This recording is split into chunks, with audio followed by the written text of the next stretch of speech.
बिस्मिल्लाहिर्रहमानिर्रहीम। Dear students, अस्सलाम वालेकुम। आज हम नेक्स्ट जो है ना वो चैप्टर नंबर 2 का जो टॉपिक डिस्कस करेंगे। चैप्टर नंबर 2 है और इसमें बच्चों आज हम डिस्कस करेंगे chromatography.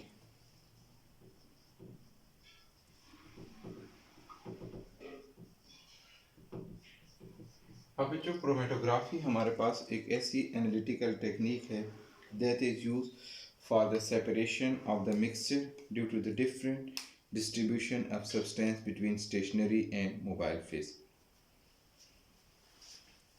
And analytical technique used to separate the mixture of component,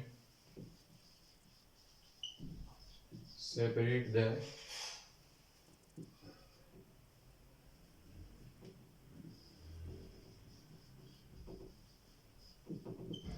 component of a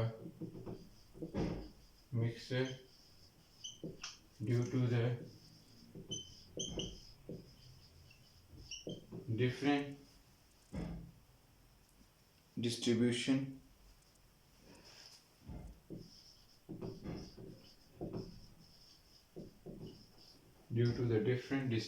between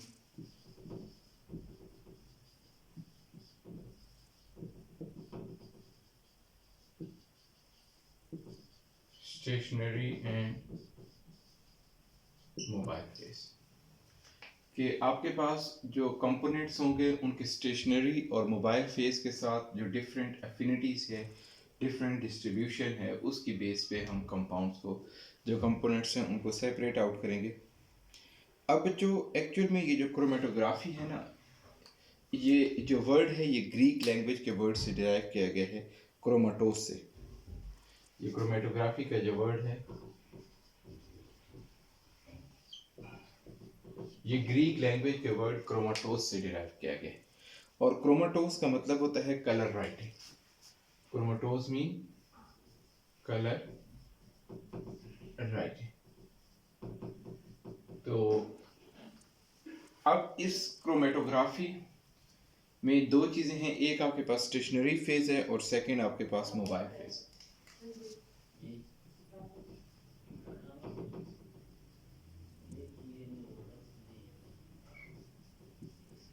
अब बच्चों जो स्टेशनरी फेज है ये सॉलिड और liquid supported on inert solid, solid और liquid supported at inert solid. इसे हम स्टेशनरी फेज कहेंगे। सॉलिड और liquid supported on inert solid, इसे आप बच्चों स्टेशनरी सॉलिड कहेंगे और स्टेशनरी फेज कहेंगे। और स्टेशनरी फेज की जो एग्जांपल्स है हमारे पास वो है आपके पास सिलिका जेल और water adsorb in paper. Water adsorb in paper और second one is silica gel. ये बच्चों जो हम पेपर यूज करते हैं, इस पेपर के अंदर जो मॉइस्चर मौजूद होगा वो moisture as a stationary phase के तौर पे बिहेव करता है। सेकंड है आपके पास मोबाइल फेज। अब मोबाइल फेज आपके पास स्टेशनरी फेज सॉलिड या लिक्विड हो सकता है, जो मोबाइल फेज है वो आपके पास लिक्विड या फिर गैस हो सकती है। इट मे बी लिक्विड और gas and it flow over the stationary phase. It may be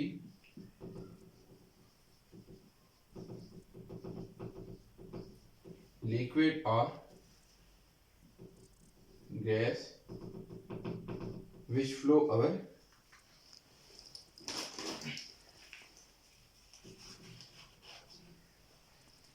it may be liquid or gas which flow over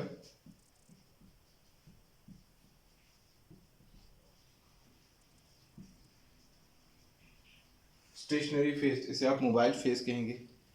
अब बच्चों मोबाइल फेज आपके पास क्या हो सकता है? एथेनॉल,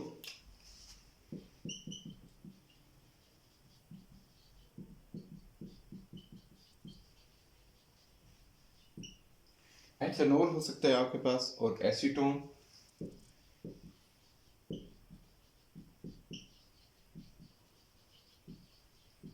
और हेक्सेन। ये आपके पास स्टेशनरी और मोबाइल फेज। तो पेपर में आपके पास क्वेश्चन ये भी आ सकता है कि differentiate between stationary and mobile phase. Short question आ सकता है जी कि डिफरेंशिएट करें between stationary and mobile phase. तो इन दोनों का बच्चों डिफरेंस आ सकते हैं।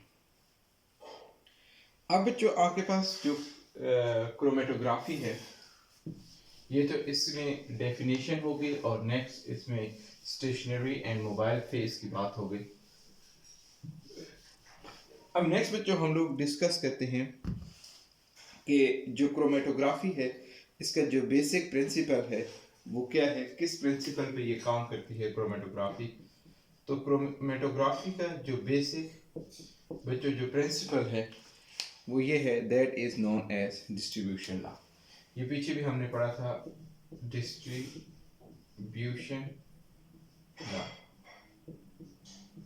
अब बच्चों डिस्ट्रीब्यूशन लॉ हमें क्या कहता है कि आपके पास वो जो कंपोनेंट होगा वो अपने आप को स्टेशनरी और मोबाइल फेज में जो है ना वो डिस्ट्रीब्यूट कर लेगा। तो distribution of components between two phases that is controlled by distribution coefficient. Distribution law ये कहता है कि जो कंपोनेंट होगा, जो भी आप मिक्सचर है उस मिक्सचर को आप सेपरेट आउट कर रहे हो, तो उस जो मिक्सचर के जो कंपोनेंट्स होंगे वो कंपोनेंट्स अपने आप को डिस्ट्रीब्यूट कर लेंगे between stationary and mobile phase. The mixture is allowed to come in contact with when component of mixture are allowed to come in contact with stationary and mobile phase. जब दोनों component stationery और mobile phase के साथ जो है ना वो in contact आ जाएंगे, तो वो जो डिफरेंट कंपोनेंट्स हैं they have different affinity for stationary and mobile phase, so that components of mixture can be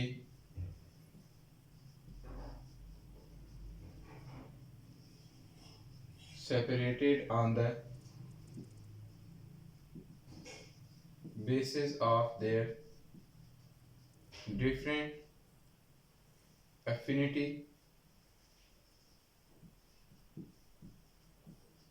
with stationary and mobile phase. तो वो जो स्टेशनरी और मोबाइल फेज के साथ उन कंपोनेंट की जो एफिनिटी होगी उसकी बेस पे उन कंपोनेंट्स को हम क्या कर सकते हैं, सेपरेट आउट कर सकते हैं। अब वो कंपोनेंट जो कि स्टेशनरी फेज के साथ उनकी एफिनिटी ज़्यादा होगी, अब आगे जाके हम इसको देखते हैं पेपर क्रोमेटोग्राफी में, वो लेस डिस्टेंस जो है ना वो ट्रैवल करेंगे, और वो कंपोनेंट्स जिनकी मोबाइल फेज के साथ एफिनिटी ज़्यादा होगी वो ज़्यादा जो है ना वो डिस्टेंस ट्रैवल करेंगे। तो यहाँ पे बच्चों हमारे पास एक डिस्ट्रीब्यूशन कोएफिशिएंट की हम बात करते हैं, डिस्ट्रीब्यूशन कोएफिशिएंट, जिसको हम distribution coefficient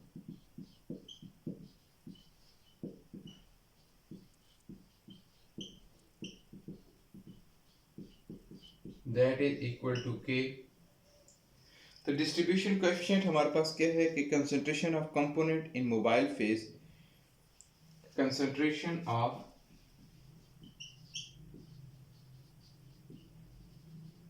component in mobile phase divided by concentration of component in stationary phase. तो स्टेशनरी फेज और मोबाइल फेज में जो कंपोनेंट हो गए उनकी जो रेशियो होगी that is known as a distribution coefficient. Next बच्चों हमारे पास है टाइप्स ऑफ क्रोमेटोग्राफी। ये इंपॉर्टेंट है आपके पास question, types of chromatography.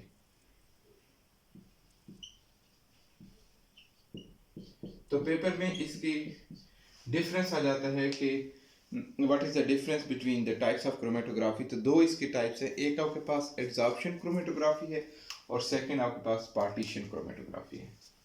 There are two types of chromatography. First one is absorption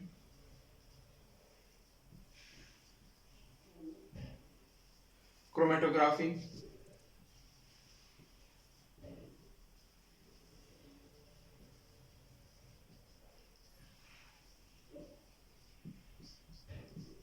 first is adsorption chromatography and second is partition chromatography. अब बच्चों एड्सॉर्प्शन जो क्रोमेटोग्राफी है इसमें स्टेशनरी फेज जो है ना वो सॉलिड होगा। इन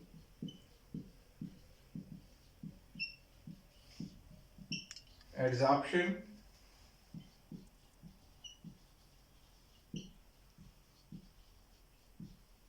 chromatography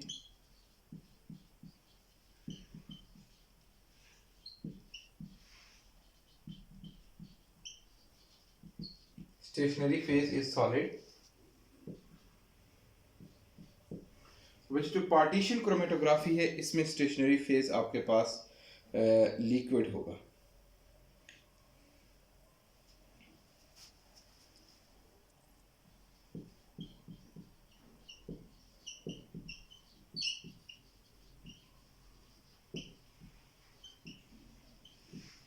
In partition chromatography,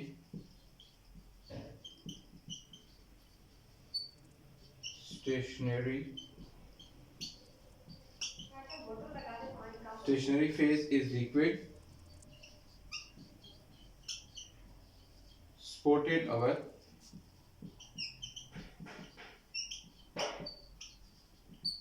inert solid।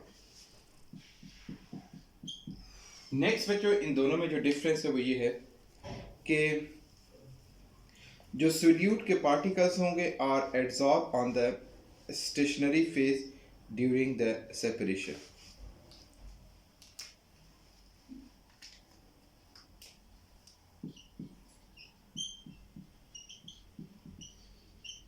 The particles of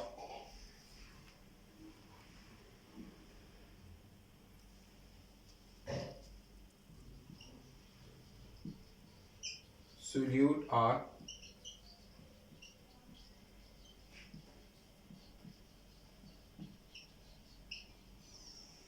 adsorb on the surface of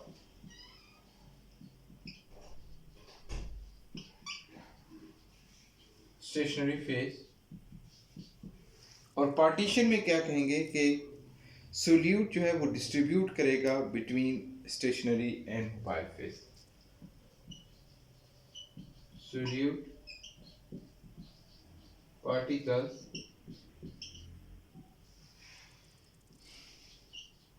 distribute itself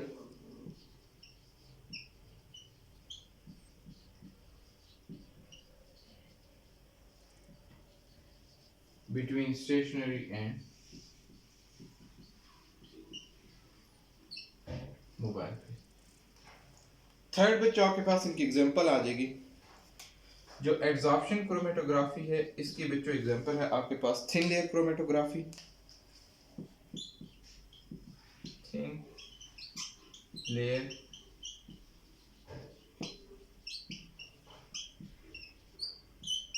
इसे TLC भी कहते हैं। और जो आपके पास पार्टीशन क्रोमेटोग्राफी इसकी एग्जांपल है paper chromatography. Paper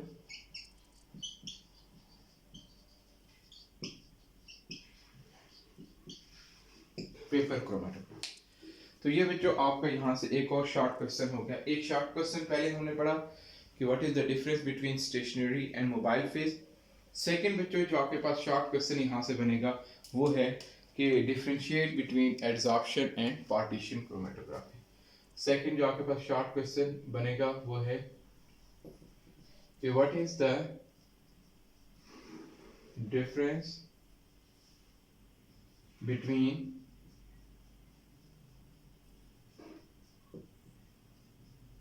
adsorption and partition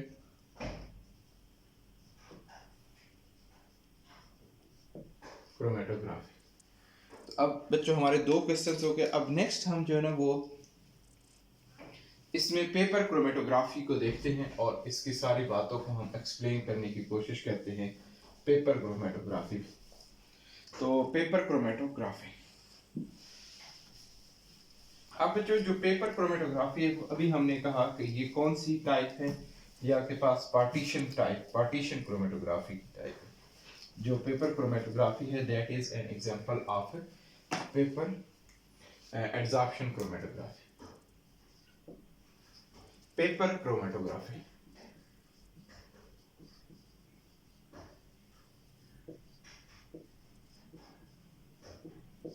अब बच्चों पेपर क्रोमेटोग्राफी आप लोग इसका प्रैक्टिकल भी इंशाल्लाह परफॉर्म करेंगे। तो इसमें आपके पास लेट्स सपोज एक इंक का मिक्सचर है, उस इंक के मिक्सचर को जो है ना वो आपने सेपरेट आउट करना है। तो अब आपके पास आपको इंक का एक मिक्सचर जो है ना वो प्रोवाइड कर दिया गया। ये इंक का मिक्सचर है, इसमें 2-3 कलर की इंक जो है ना वो मौजूद हैं। अब आपने इस चीज को डिटरमिन करना है कि इसमें कितनी इंक जो है ना वो प्रेजेंट है। अब बच्चों आप क्या करोगे कि आप एक पेपर लेंगे, वॉटमैन फिल्टर पेपर। ये पेपर की स्ट्रिप होगी, ये स्ट्रिप आपको प्रोवाइड कर दी जाएगी, वाइट कलर की ये स्ट्रिप होगी। अब ये जो आपको स्ट्रिप दी जाएगी, आप इस स्ट्रिप की यहाँ से किसी एक एंड, ये लेट्स सपोज एंड है, इसमें 2.5 सेंटीमीटर अबव, यानी कि यहाँ से इधर से लेके 2.5 सेंटीमीटर अबव जो है ना वो आप एक लाइन लगाएंगे। वो लेड पेंसिल से आपने लाइन लगानी होगी। अब जो कच्ची पेंसिल से ये आप लाइन लगाओगे और लाइन लगाने के बाद आप क्या करोगे कि ड्रॉपर की मदद से आप या और आपके पास जेट फाइन जो है ना वो ड्रॉपलेट्स हो, तो उसकी मदद से आप क्या करेंगे, यहाँ से एक स्पॉट लेंगे, एक ड्रॉप लेंगे और वो ड्रॉप लेकर आप इसके सेंटर में जो है ना उसको प्लेस कर ले। एक डॉट आपने सिर्फ यहाँ पे लगा देना है। अब बच्चों ये डॉट लगाने के बाद आप क्या करेंगे कि इसको क्रोमेटोग्राफिक टैंक में जो है ना वो प्लेस कर देंगे। अब बच्चों जो क्रोमेटोग्राफिक टैंक होगा वो आपके पास एक ऐसा जो है ना वो टैंक बना होगा। उस टैंक के अंदर आपने इसको रख देना है और इस चीज़ का ख्याल करना है कि टैंक में जब आप इसको प्लेस करें तो उस टैंक में रखते हुए ये जो इसके अंदर आपने सॉल्वेंट जो है ना, ऑर्गेनिक सॉल्वेंट, अल्कोहल या एसीटोन और वाटर, ये चीज़ें आपने इसमें डाली होंगी। ये आपको मिलेगा वहाँ पे लैब में पड़ा होगा। तो आप क्या करेंगे, आपने इसके अंदर डिप करना है, लेकिन इस चीज़ को माइंड में रखना है कि ये जो आपने स्पॉट लगाया है, यहाँ पे एक जो डॉट लगाया है, ये इसके अंदर सिंक ना करे, इसके अंदर डूब ना जाए, ये इससे ऊपर हो जाए, यानी कि ये इससे नीचे, इसका लेवल नीचे हो। अब इसके ऊपर जो है ना यहाँ पे आपके पास एक रॉड सी लगी होगी, उस रॉड के ऊपर आप इसको हैंग कर सकते हैं। अब आप इसको हैंग कर दें, इसको 3rd 4th तक इसको डेवलप होने दें। अब ये जो सॉल्वेंट है that is due to the capillary action. ये सॉल्वेंट अपर साइड पे जो है वो मूव करेगा अपवर्ड डायरेक्शन में। जब ये सॉल्वेंट मूव करेगा तो उस टाइम आपने इसको डिस्टर्ब नहीं करना, इसको एक ही जगह पे रखे रखना है और कोशिश करें कि ये बिल्कुल, आप जो पेपर लगाओगे ये पेपर जो है ना वो स्ट्रेट हो, सीधा हो। ऐसा ना हो कि आप इसको टेढ़े पेपर को लगा दे तो वो फिर आपका क्रोमेटोग्राम प्रॉपर्ली डेवलप नहीं होगा। अब बच्चों आपने क्या किया कि यहाँ पे इस पेपर को इसके अंदर डिप कर दिया, तो ड्यू टू कैपिलरी एक्शन ये सॉल्वेंट अपर साइड पे मूव करेगा। अब ये जो ऑर्गेनिक सॉल्वेंट है, ये solvent it behave as a mobile phase, क्योंकि ये ऊपर की तरफ मूव कर रहा है, ये रन कर रहा है। और ये रन किसके ऊपर कर रहा है, ये पेपर के ऊपर रन कर रहा है। तो ये जो आपका ऑर्गेनिक सॉल्वेंट होगा जो कि आपने लिक्विड इस टैंक के अंदर फिल किया हुआ है, this will behave as a mobile phase. ये मोबाइल फेज के तौर पर बिहेव करेगा। और जो ये वॉटमैन फिल्टर पेपर जो आपने लिया, इस पेपर के अंदर जो मौजूद मॉइस्चर होगा वो मॉइस्चर आपके पास बिहेव करेगा एज अ स्टेशनरी फेज के तौर पर। तो स्टेशनरी फेज यहाँ पे वाटर है और मोबाइल फेज आपके पास के ये ऑर्गेनिक सॉल्वेंट है। ये ऑर्गेनिक सॉल्वेंट मूव करेगा ऊपर की तरफ। आपने तकरीबन इसको थर्ड फोर्थ इतना सॉल्वेंट को मूव कराना है। जब इतना सॉल्वेंट मूव कर देगा तो आपने इसको बाहर निकाल लेना है, पेपर को बाहर निकाल के जहां तक आपके सॉल्वेंट ने मूव किया वहां पे आप इसी तरह से एक लाइन लगा दें। वो भी आपने लेड पेंसिल से, कच्ची पेंसिल से आपने वो लाइन लगानी है। अब आप देखोगे कि ये जो पेपर होगा इसके पर आपके पास स्पॉट से आ जाएंगे। अब लेट्स सपोज आपके पास 3 स्पॉट्स आते हैं। अब बच्चों अगर ये 3 स्पॉट्स आ गए, 3 स्पॉट्स आ गए, तो इट मीन ये जो आपने इंक का एक स्पॉट लगाया था इसके अंदर 3 मिक्सचर जो है ना, 3 कंपोनेंट मौजूद है, 3 इंक का ये मिक्सचर है। अब इनमें से वो इंक जो सबसे ऊपर मूव कर गई, इट मींस कि उसकी मोबाइल फेज के साथ एफिनिटी ज्यादा थी।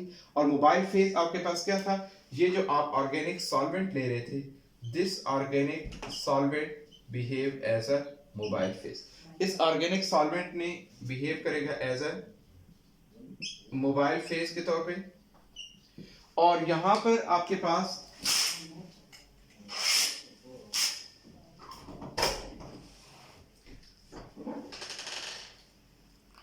अब इसमें बच्चों जो आपके पास वाटर होगा वो water as a stationary phase के तौर पर बिहेव करेगा।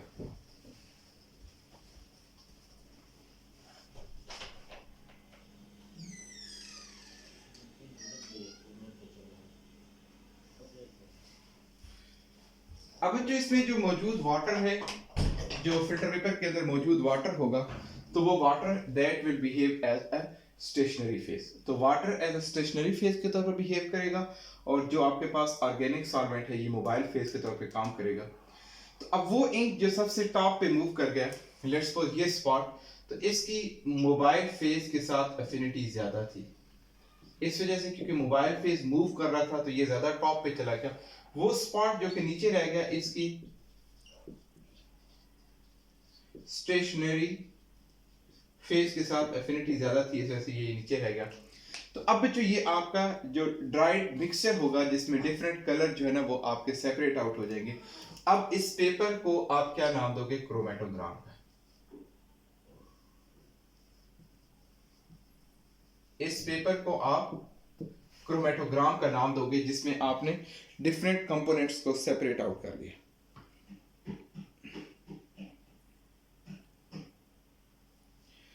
अब जो आपके पास ये जब आपने इसको सेपरेट आउट कर लिया, इसको बाहर निकाल लिया, तो उसके बाद आपने यहां से एक वैल्यू फाइंड आउट करनी है। That value is known as RF value. अब पेपर में आपके पास क्वेश्चन आता है define RF value and give its unit. Paper में शॉर्ट क्वेश्चन आ जाता है define RF value and give its unit. अब जो आरएफ वैल्यू आप कैसे फाइंड आउट करोगे, ये आप बेस लाइन, इसको बेस लाइन कहते हैं। इसको हम कौन सी लाइन कहते हैं, बेस लाइन। अब जो आपने क्या करना होगा कि बेस लाइन से लेकर जितना सॉल्वेंट ने मूव किया, ये जो है distance travel by the solvent, ये आप सेंटीमीटर में मेजर कर लें। ये यहां से लेके यहां तक आप स्केल रख के इसको मेजर कर लें। और सेकेंडली लेट्स सपोज ये आपके पास एक कंपोनेंट है, ये बी और ये सी। तो आप जो एक कंपोनेंट है इसका बेस लाइन से डिस्टेंस फाइंड आउट कर लें। इसी तरह जो बी है उसका बेस लाइन से डिस्टेंस जो है ना वो फाइंड आउट कर लें। और इसी तरह से सी का आप बेस लाइन से डिस्टेंस फाइंड आउट करें। तो इन तीनों जो स्पॉट्स थे इनका बेस लाइन से आप डिस्टेंस जो है ना वो फाइंड आउट कर लें। अब ये कैसे फाइंड आउट करेंगे कि डेफिनेटली स्केल की वजह से सेंटीमीटर में आप मेजर कर लें। अब आरएफ वैल्यू क्या होगी कि ये जो distance travelled by the component from the base line divided distance travelled by the solvent, distance travelled by the component from the base line और divided by distance travelled by the solvent, तो ये इन दोनों की जो ratio होगी that is known as R F value. तो R F value को हम कहते हैं कि R F value is known as retardation factor. R F value is retardation factor. तो retardation factor, retardation factor is the